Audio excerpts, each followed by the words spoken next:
පෙරමියන්ට පුළුවන්ද මේ තරමටම කැපකිරීම් කරලා ආදරය කරන්න?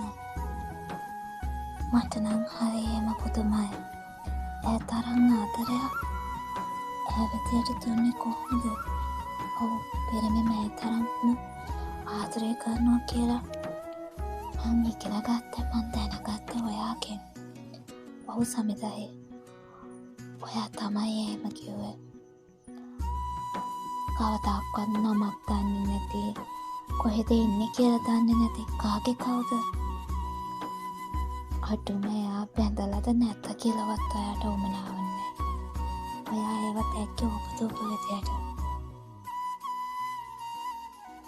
එයාට කියාගන්න බැරුවම ඒක පාර්ශ්වික ආදරයක්.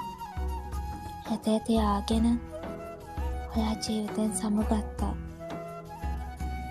මේ විදිහට කොහොම ආදරය කරන්නේ මට නම් හිතාගන්න බෑ. පෙරිමි ගෑනු එක්ක සෙල්ලම් කරන කාලෙක ඔයා කොහොමද මේ තරම් ලස්සනට එයාට ආදරය කරේ? කවදාවත් එයාට නොකියපු ආදරේ මෑන්නකම් හිත ඇතුලේ තියාගෙන ඔයා ඒ විදිහට ආදරය කරේ කොහොමද? ඔයා හිටියානම් ඔයාගෙන් අහන්න ඕනි කියලා මට හිතුණු දෙයක් ඒක. එයාගේ හිත කඩන්න බැරි කමට, එයාගේ ඒනාව නැතිවන නිසා ඔයාගේ අතෙන්ම රතු රෙදි කෑලි වලින් මයිමාර මල් හදලා ගහේ එල්ලනකොට මට පුදුමත් හිතුණා.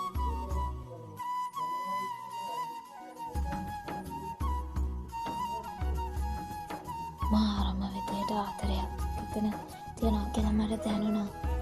පෙරමි ඒ තරම් කැපකිරීම් කරනවද කියලා හිතුණා.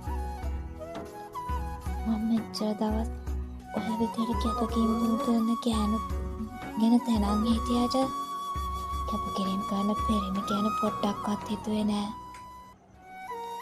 ඒ තරම් කැපකිරීම කොහොමද ඔයා කරේ? හිතාගන්නවත් බෑ. මයිමාර ප්‍රසංගය හැමෝම කියපු පොත. මහින්ද ප්‍රසාද් මස්සිඹුල ඔතෝගේ ගිය අවුරුද්දේ රිලීස් වෙච්ච පොත. ඔයාලා කවුරුත් කියවලා ඇති. හැබැයි මම කියුවේ අද අවසානෙට ඇඬෙන තරමට ලස්සනට මාරම විදිහට. නිකම්ම මාර නෑ, ඒක මයිමාර ප්‍රසංගයක්. හරිම ලස්සනට ඒක ලියලා තිබ්බා. කාලෙකට පස්සේ කියවපු තවත් ලස්සන කතාවක්.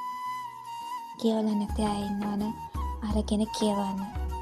මං හිතනවා කියවපු නැති කෙනෙක් නෑ කියලා මේ වෙනකොට. හැමෝම මයිමාර ප්‍රසංගය ඇත්තටම කියවලා තියෙනවා.